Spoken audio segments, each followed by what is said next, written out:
Welcome back to Colorado Sports Connection. Yes, it's the middle of November, but we're talking baseball with Colorado Rockies play-by-play radio announcer Jack Corrigan. Now, Jack, a guy like me, we go to the baseball games and we want to see something exciting, but you've had the opportunity to call 2 no-hitters. One no-hitter on the wrong side when I was working with the Indians when Jim Abbott, who was a remarkable story himself, tossed a no-hitter for the Yankees against Cleveland in the 92 or 93 season, I think it was.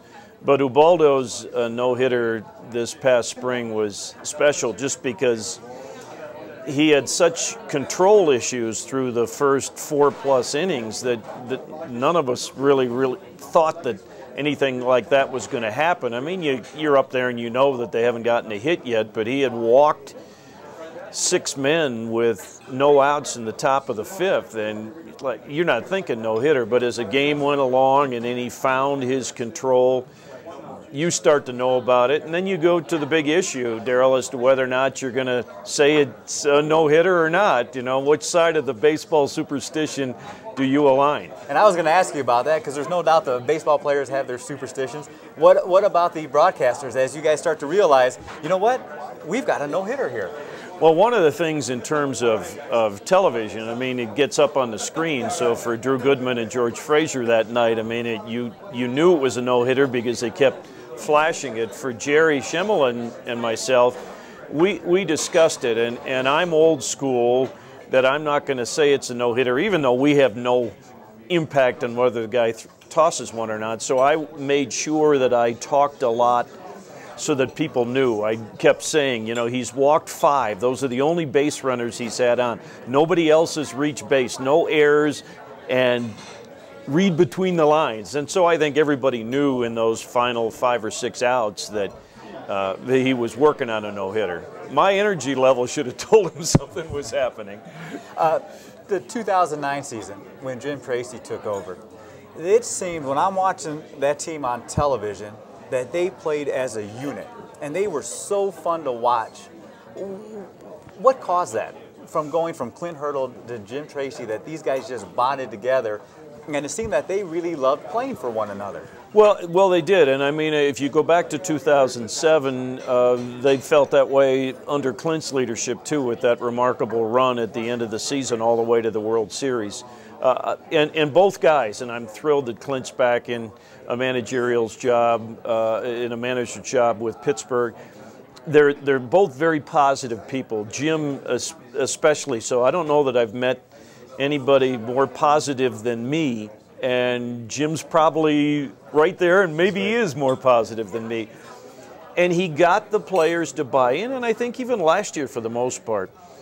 The bottom line in baseball is what you want to do is get to the next man when you're on offense, meaning my job to get to the plate is make sure that guy in the on-deck circle comes to the plate.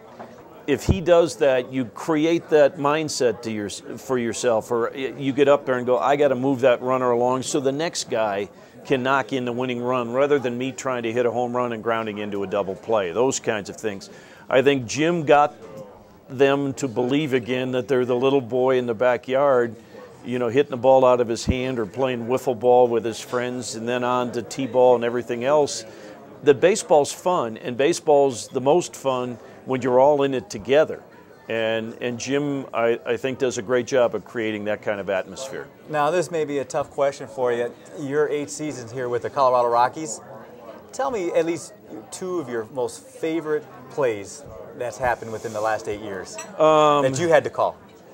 Well, obviously, when Matt Holliday scored in the 13th inning of the play-in game with the Padres, when Jeff Kingery and I did those games, we would alternate the extra innings, and the other guy was down behind the screen. So, I mean, I was as close to home plate as anybody in the park outside of Tim McClellan and Michael Barrett. I knew I was on the field before Tim McClellan even gave the safe sign because I saw the ball roll away. So that'd be number 1.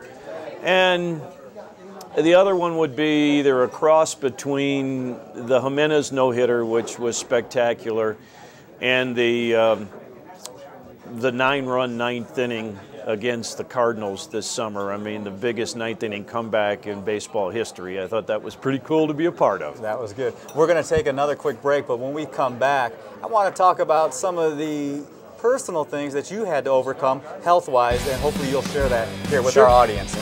When we come back, we'll continue our talk with Jack Corrigan right here on Colorado Sports Connection.